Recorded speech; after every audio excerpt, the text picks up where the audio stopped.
Hello friends, integration of irrational functions की ही कहानी को आगे बढ़ाते हैं और अब हम लोग देखते हैं कि अगर कुछ इस तरह का कोई इंटीग्रेंड दे रखा हो dx by root under qx, जहाँ पर qx क्या है, ऑब्वियसली qx एक क्वाड्रेटिक पॉलिनोमियल है और उसका अंडर रूट दे रखा है। तो ऐसे क्वेश्चन को कैसे सॉल्व किया जाए? तो इस तरह के इंटीग्रेंड में सबसे सिंपल जो 3 इंटीग्रेंड का केस बन सकता है वो ये हो सकता है कि आपको इंटीग्रेट करना हो dx divided by root under a square minus x square. अब इसको सॉल्व करना तो बहुत सिंपल होता है, पहले भी मैंने किसी लेक्चर में बताया होगा ये कैसे सॉल्व होगा। आप x is equal to a sine theta ये सब्स्टिट्यूशन यूज कर लीजिए, dx is equal to a cos theta d theta हो जाएगा। आप सिंपल यहाँ पर करिएगा तो ऊपर में आ जाएगा a cos theta d theta, नीचे भी आ जाएगा a कॉस थीटा, सब कुछ कैंसिल हो जाएगा, इंटीग्रल डी थीटा आ जाएगा, यानी कि इसका इंटीग्रल हो जाएगा theta, theta is equal to sine inverse x by a। यानी कि अगर इस तरह का क्वेश्चन हो तो इसको सॉल्व करना तो बहुत आसान है। क्या हो जाता है, sign inverse x by a,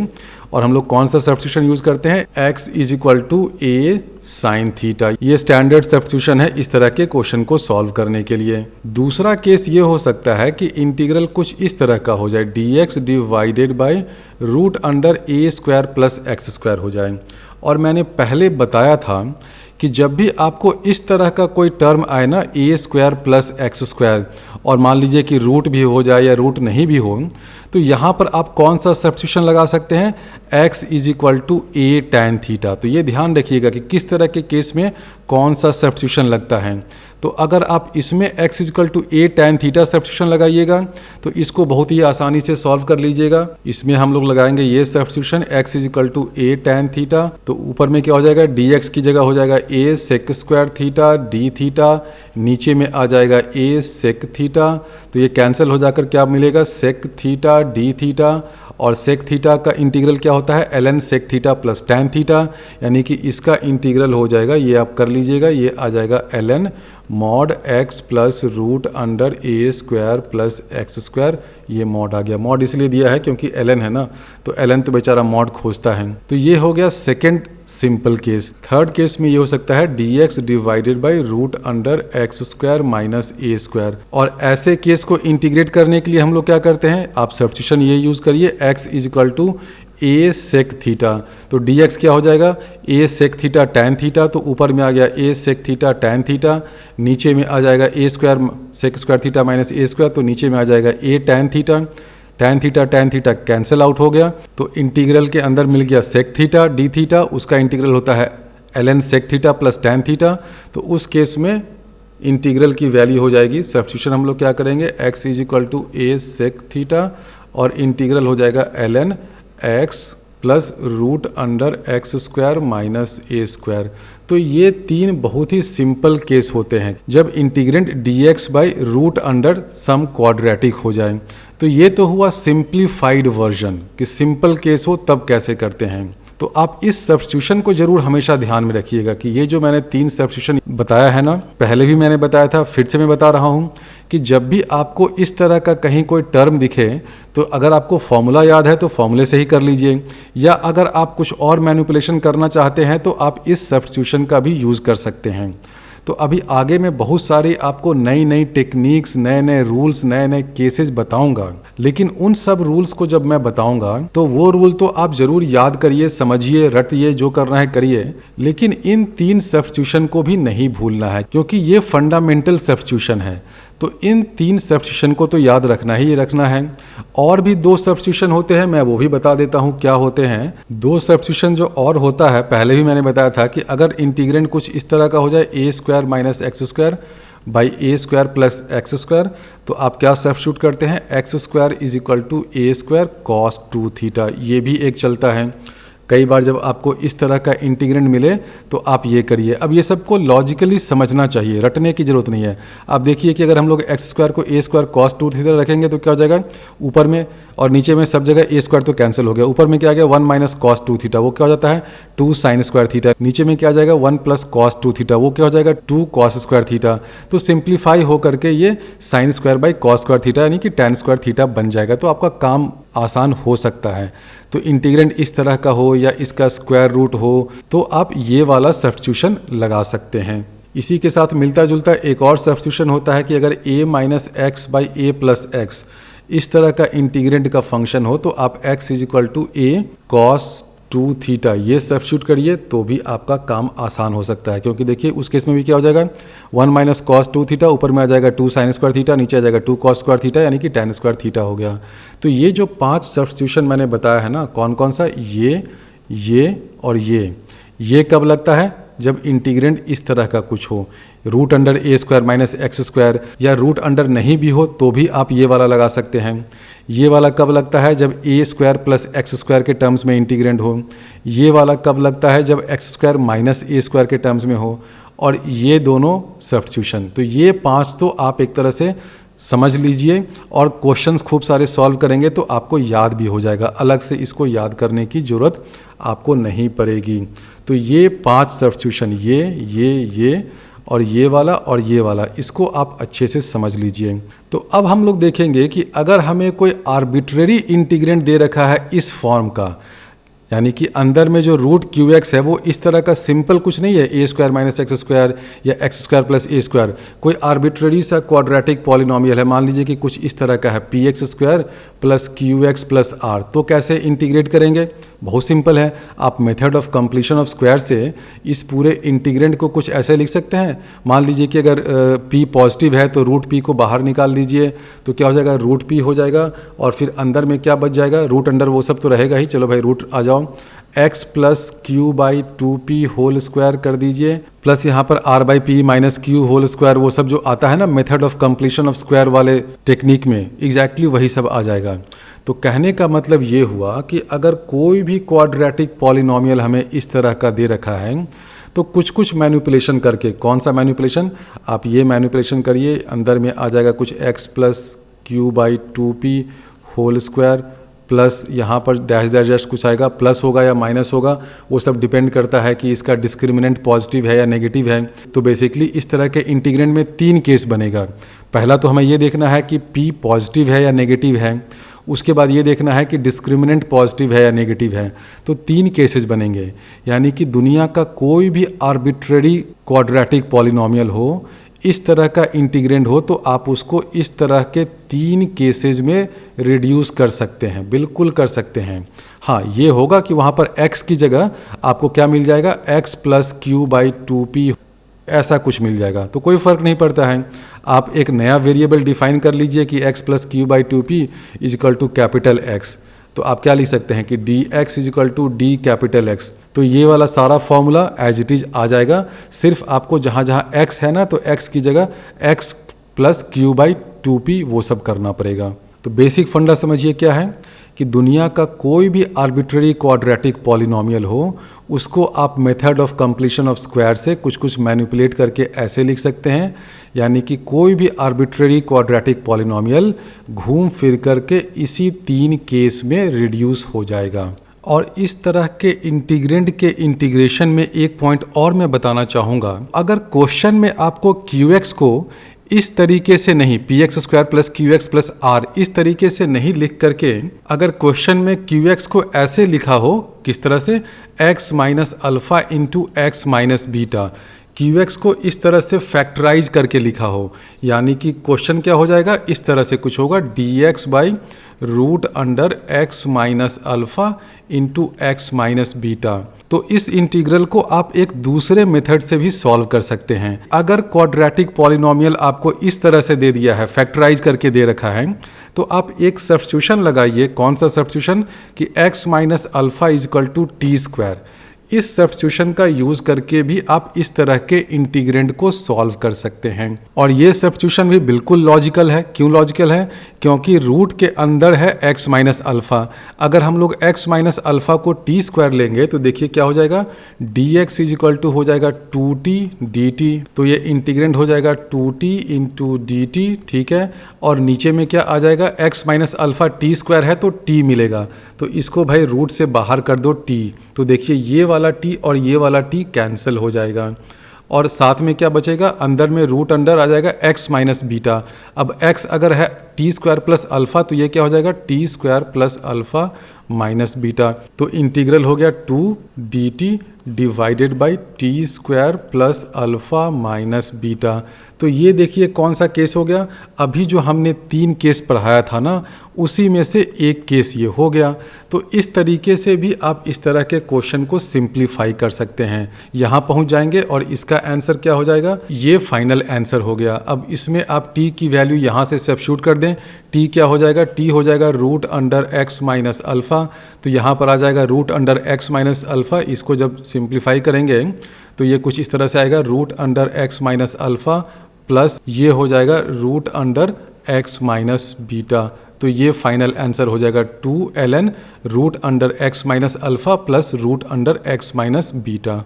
ये तो तब हुआ जब dx बाई रूट QX इस तरह का इंटीग्रेंड है। तो अगर इंटीग्रेंड इस तरह का है, रूट QX न्यूमरेटर में आ गया इंटू dx। अब इस टाइप के इंटीग्रेंड में 3 सिंपलेस्ट केस क्या हो सकता है। सबसे सिंपल तो एक ये हो सकता है, integral a square minus x square d x. इसको कैसे इंटीग्रेट करिएगा, सिंपल है, आप ये सब्स्टिट्यूशन यूज़ करिए, x equal to a sine theta. क्योंकि मैंने अभी बताया था ना कि इस तरह का अगर इंटीग्रेंड में कुछ टर्म आपको मिल जाए ए स्क्वायर माइनस एक्स स्क्वायर, तो आप ये सब्स्टिट्यूट करिए। तो ये सब्स्टिट्यूशन आप यूज़ करिएगा, और थोड़ा सा लंबा ये इसका डेरिवेशन होता है, हर बुक में रहता है, इसलिए मैं नहीं यहाँ पर करूँगा।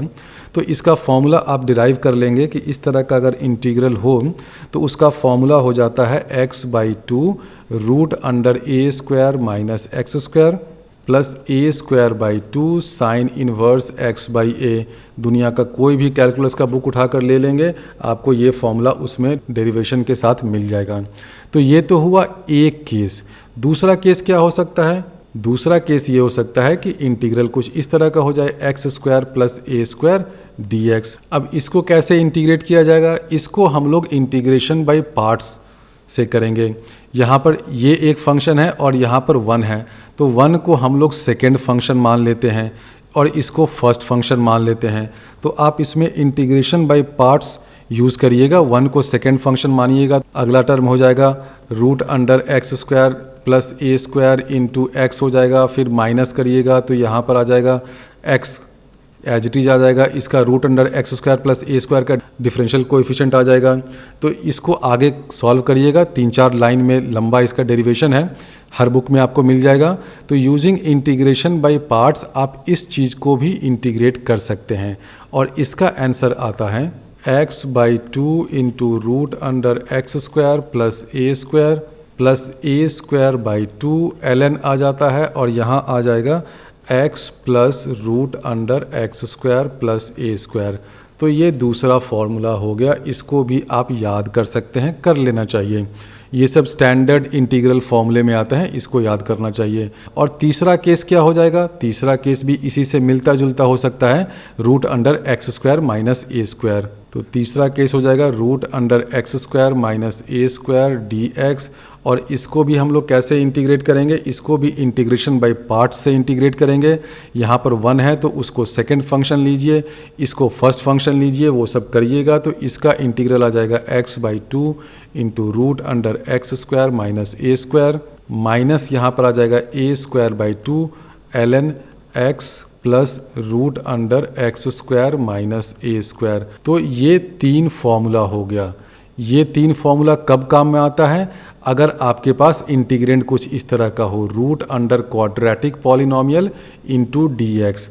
और जैसा कि हमने अभी पिछले पार्ट में बताया था कि दुनिया का कोई भी क्वाड्रेटिक पॉलिनोमियल हो, यहाँ पर मान लीजिए कि कुछ भी आर्बिट्रेरी सा एक क्वाड्रेटिक पॉलिनोमियल है, p x square plus q x plus r, तो उसको आप थोड़ा सा मैनिपुलेशन करके इन तीनों केसेस में रिड्यूस कर सकते हैं। अब इससे ही रिलेटेड एक कॉन्सेप्ट है कि अगर integral root q x d x या d x by root q x ऐसा ना हो करके इसके साथ कुछ लीनियर पॉलिनोमियल भी घुसा हुआ है। यानी कि मैं क्या बोल रहा हूँ कि मान लीजिए कि इंटीग्रेंड कुछ इस तरह का है, एल एक्स पूरा नहीं लिख रहा हूँ, सिर्फ एल लिख देता हूँ। तो एल से आपको समझ में आ जाना चाहिए कि कोई लीनियर पॉलिनोमियल है, और क्यू एक्स यहाँ पर है root q x d x, ये है। यानी कि इंटीग्रेंड कुछ इस तरह का है, l into root q x d x, या तो इस तरह का है, या इसमें भी हो गया l divided by root q x d x.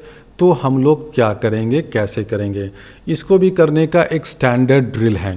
आप देख रहे हैं कि ये लीनियर पॉलिनोमियल है, डिग्री 1 का है, यानी कि ये कुछ इस तरह का होगा, ax प्लस बी होगा, ये भी ax प्लस बी होगा। तो इस लीनियर पॉलिनोमियल को हम लोग वो mn वाले मेथड से दो टुकड़ों में बांट सकते हैं, बिल्कुल बांट सकते हैं। याद करिए mn वाला मेथड में बार बार ले आता हूँ, इसीलिए मैंने बताया था कि ये जो mn वाला मेथड है ना, बहुत जगह काम आता है। mn वाला मेथड क्या कहता है कि आपको ये लीनियर पॉलिनोमियल दे रखा है lx, इसको आप ऐसे लिख सकते हैं m times differential coefficient of this qx। ठीक है, अब इसको मैं इतना लंबा नहीं लिख करके सीधे q डैश लिख देता हूँ। जब भी डैश लिखा जाए इसका मतलब उसका डेरिवेटिव, तो m times q dash plus n, और ये n क्या होगा, n कांस्टेंट होगा। क्यों कांस्टेंट होगा, सोचिए, बहुत सिंपल है। क्योंकि देखिए ये क्या है, एक लीनियर पॉलिनोमियल है, डिग्री 1 का पॉलिनोमियल है। q प्राइम क्या होगा, q है क्वाड्रेटिक, तो उसका डेरिवेटिव होगा डिग्री 1 का। तो अगर आप एक लीनियर पॉलिनोमियल डिग्री 1 के पॉलिनोमियल को डिग्री 1 के ही पॉलिनोमियल से डिवाइड कर रहे हैं, तो रिमाइंडर क्या होगा, डिग्री 0 का होगा। तो ये रिलेशन आप देख रहे हैं ना, lx is equal to m times q dash plus n। m और n क्या है, रियल नंबर्स होंगे, 5, 6, 7, 8, 9, 10 कुछ नंबर्स होंगे। तो इस लीनियर पॉलिनोमियल को आप इस तरीके से ब्रेक कर सकते हैं, टुकड़ों में ब्रेक कर सकते हैं। फ़ायदा क्या होगा, बहुत फ़ायदा होगा। देखिए क्या फ़ायदा होगा, फ़ायदा ये होगा कि मान लीजिए कि इस तरह का इंटीग्रल है, ये वाला, ठीक है, तो आप इसको अब ऐसे लिख सकते हैं, l is equal to m times q dash plus n root q। अब इसको दो टुकड़ों में बांट दीजिए, तो ये जो पहला वाला पार्ट है इसको तो आप आसानी से इंटीग्रेट कर सकते हैं ना, क्योंकि देखिए ये m तो कांस्टेंट है, बाहर निकल जाएगा, q डैश ऊपर में है और q डैश के साथ dx भी आएगा और यहाँ पर रूट q है। तो अगर आप q को t मान लेते हैं तो ये पूरा का पूरा इंटीग्रल क्या बन जाएगा, ये बन जाएगा m into d t divided by root t. इसका इंटीग्रल क्या हो जाएगा, m इंटू 2 शायद आएगा, फिर रूट टी आ जाएगा। तो ये आसानी से इंटीग्रेट हो गया। तो ये सब फायदा होता है इस mn मेथड से, इस लीनियर पॉलिनोमियल को दो टुकड़ों में बांटने से। अगर आपको एक लीनियर पॉलिनोमियल दे रखा है, इंटीग्रेंड के अंदर घुसा हुआ बैठा है, तो उसको आप m times derivative of this quadratic plus n कर दीजिए। और इसमें m और n की वैल्यू आप कैसे फाइंड करिएगा, सिंपल केसेज में तो आप जस्ट बाय इंस्पेक्शन फाइंड कर सकते हैं, या अगर कुछ कॉम्प्लिकेटेड केस है तो आप ये देखिए कि ये जो इक्वेशन है, दोनों साइड में x का जो सेम पावर वाला टर्म होगा उसका कोएफिशिएंट इक्वल होगा, क्योंकि ये बेसिकली आइडेंटिटी है ना, ये चीज़ तो आइडेंटिटी है। This has to be true for all x, यानी कि इधर मान लीजिए कि ax प्लस b, तो इधर x टू द पावर 1 यानी कि x का कोएफिशिएंट a है, तो इधर भी x का जो कोएफिशिएंट हो उससे और a को इक्वेट कर दीजिए। इधर कांस्टेंट टर्म क्या हो गया, b, तो इधर जो कांस्टेंट टर्म होगा उसको b से इक्वेट कर दीजिए। तो आपको दो अननोन है, दो इक्वेशन मिल जाएगा, m और n की वैल्यू मिल गई। तो m और n फाइंड करना बहुत आसान है। तो आप इस l को इस तरीके से लिख सकते हैं, m times q dash plus n। तो इस इंटीग्रेंड को हम लोग दो पार्ट में ब्रेक कर देते हैं। पहला पार्ट, इसको इंटीग्रेट करना बहुत आसान है, मैंने बता दिया कैसे हो जाएगा। दूसरा पार्ट तो वैसे ही इंटीग्रेट होने के लिए लालायित बैठा हुआ है, क्योंकि n क्या है, कांस्टेंट है, इसको बाहर कर दीजिए तो बचा क्या, नीचे में रूट q। तो ये तो इस केस में रिड्यूस हो गया ना, तो इसको तो आप और भी आसानी से इंटीग्रेट कर सकते हैं। तो ये स्टैंडर्ड तरीका होता है, हर बुक में इस तरीके को समझाया जाता है। अब मैं यहाँ पर इस तरीके पे बेस्ड कोई क्वेश्चन नहीं सॉल्व करूँगा, क्योंकि ये बहुत ही लंबा हो जाता है, खूब सारा कैलकुलेशन हो जाता है और जनरली बच्चे इस चीज़ को कर लेते हैं। यहाँ भी देखिए, अगर आपको l into root q x करना है तो l को आप ऐसे ब्रेक कर दीजिए, m times q dash plus n। तो उसके बाद दो टर्म क्या क्या बनेगा, मैं थोड़ा कर ही देता हूँ। दो टर्म ये हो जाएगा, m times q dash into root q d x, ये पहला इंटीग्रल हो जाएगा, प्लस दूसरा हो जाएगा n into root q d x, ये हो जाएगा। तो ये पहले टर्म को इंटीग्रेट करना बहुत आसान है। कैसे, आप q को मान लीजिए t, तो q dash into d x क्या हो जाएगा, q dash into d x हो जाएगा dt, यानी कि पहला इंटीग्रल क्या हो जाएगा, रूट t dt। तो रूट t dt को तो कोई भी इंटीग्रेट कर लेगा। और रही बात ये दूसरे इंटीग्रल की, तो ये तो बिल्कुल इसी स्टैंडर्ड फॉर्म में आ गया ना, root q into d x. केवल ये n कांस्टेंट है तो इसको तो आप बाहर ले सकते हैं। तो अभी मैंने क्या बताया कि दुनिया का कोई भी इंटीग्रल इस तरीके का हो या इस तरीके का हो, या इससे एक स्टेज ऊपर आइए, इस तरीके का हो या इस तरीके का हो, इन चारों को आप बहुत ही आसानी से सॉल्व कर सकते हैं। ऊपर वाला जो 2 इंटीग्रल है इसको सॉल्व करने के लिए तो आपको सिंपल वो 6 फॉर्मूले याद करने पड़ेंगे। इसके लिए 3 और इसके लिए 3, और इस QX को आप method of completion of square से ब्रेक वगैरह कर लीजिए, देख लीजिए कि उन तीनों केस में से कौन से फॉर्मूले में ये एक्सप्रेशन फिट बैठ रहा है और फिट कर दीजिए, आंसर आ जाएगा। और जब इंटीग्रेंड इस तरीके का हो कि साथ में एक लीनियर पॉलिनोमियल भी हो, तो आप उस लीनियर पॉलिनोमियल को m और n वाले मेथड से ऐसे ब्रेक कर दीजिए, m times q dash plus n, तो उसके बाद आप बहुत ही आसानी से सॉल्व कर सकते हैं। पिछले लेक्चर में हमने एक जगह आपको बताया था कि अगर इंटीग्रेंड इस तरह का कुछ हो √L1/L2 dx, तो आप इस क्वेश्चन को एक दूसरे मेथड से भी सॉल्व कर सकते हैं। इस क्वेश्चन में देखिए क्या है, इंटीग्रेंड जो है वो linear expression 1 by linear expression 2 पूरा का रूट अंडर, इस रूट के बाहर कोई x का पॉलिनोमियल नहीं है। पिछले लेक्चर में तो हमने समझाया था कि इस तरह के क्वेश्चन को आप कैसे सॉल्व करिएगा, L1/L2 is equal to t square assume कर लीजिए, इसके बाद खटाखट सब्स्टिट्यूशन करिए, आप क्वेश्चन को सॉल्व कर लेंगे। तो ये तो एक तरीका हुआ, लेकिन इस तरीके से फास्ट एक तरीका होता है। उस तरीके में हम लोग क्या करते हैं कि आप देख रहे हैं कि ऊपर में रूट अंडर L1 है, तो क्यों ना मैं न्यूमरेटर को रैशनलाइज कर दूं, यानी कि इसको ऐसे लिख दूं L1 divided by root under L1 L2, ऐसे लिख सकते हैं, बिल्कुल लिख सकते हैं। अब ये L1 क्या हो गया, ये एक लीनियर पॉलिनोमियल है, L1 L2 क्या हो गया, एक क्वाड्रेटिक पॉलिनोमियल है। तो अभी जो मैंने तरीका बताया है ना, integral Lx divided by root under QX, उस तरीके का यूज़ करके आप इस तरह के क्वेश्चन को सॉल्व कर सकते हैं।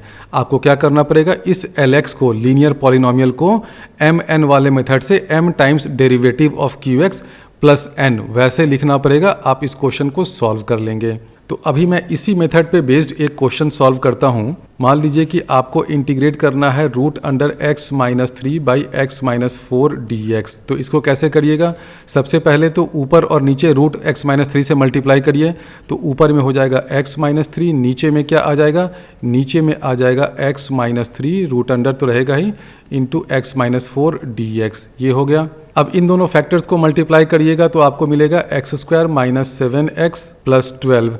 अब इस x-3 को हमें किस फॉर्म में लिखना पड़ेगा, हमें लिखना पड़ेगा x-3 = m times derivative of this, यानी कि 2x - 7 plus some constant n। तो आपको x-3 को इस फॉर्म में लिखना पड़ेगा। तो आप डायरेक्टली यहाँ से देख लीजिए ना कि आपको यहाँ पर क्या चाहिए, 2x - 7 चाहिए। तो आप ये करिए, इसको x-3 को ऐसे लिख दें 2x - 6, बिल्कुल सही है, हाफ को बाहर निकालना पड़ेगा, तो सेम चीज़ हो गया। अब इस 2x - 6 को हम लोग -7 + 1 लिख सकते हैं। तो इस पूरे इंटीग्रेंड को मैं ऐसे लिख दूं, हाफ तो रहेगा ही, ब्रैकेट के बाहर कर दो, पहला टर्म हो जाएगा 2x - 7 डिवाइडेड बाई, अंदर में ये जो चीज़ महाशय है x² - 7x + 12, और ऊपर में -7 + 1 होगा, तो 1 डिवाइडेड बाई दिस थिंग एक अलग इंटीग्रल बन जाएगा। तो इसको हम लोग लिख देते हैं +1 डिवाइडेड बाई ये वाला चीज़। अब सब जगह dx है ही, वो तो अंडरस्टूड है। तो सेकेंड इंटीग्रल में आप इसको x² - 7x + 12 नहीं लिख करके चाहें तो डायरेक्टली इस फॉर्म में भी लिख दें, x-3 इंटू x-4, कोई अंतर नहीं पड़ेगा। तो इसको हम लोग ऐसे लिख सकते हैं x-3 इंटू x-4। अब ये जो पहला इंटीग्रल है इसकी क्या वैल्यू होगी, बहुत सिंपल है। आप इस x² - 7x + 12 को अगर t मानेंगे तो ऊपर में dt आ गया, यहाँ पर dx है ही, तो जो पहला इंटीग्रल है वो हो जाएगा dt divided by root t। तो ये क्या हो जाएगा, 2√t।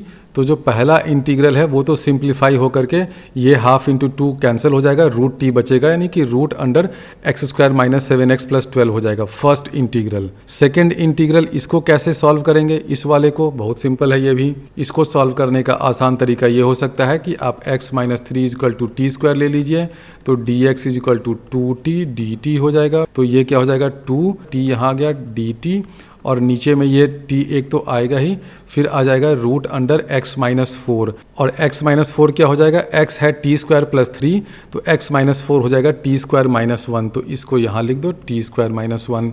तो ये इंटीग्रल हो जाएगा 2 dt by root under t square minus 1। इसका इंटीग्रल तो अभी मैंने बताया ही था, ये तो स्टैंडर्ड फॉर्मूला है, ये हो जाएगा 2 ln t plus root under t square minus 1। तो जो सेकेंड इंटीग्रल है वो क्या हो जाएगा, ये होगा। इसमें हाफ से मल्टीप्लाई करिएगा तो ये वाला फैक्टर कैंसिल हो जाएगा, बचेगा ये ln t plus root under t square minus 1।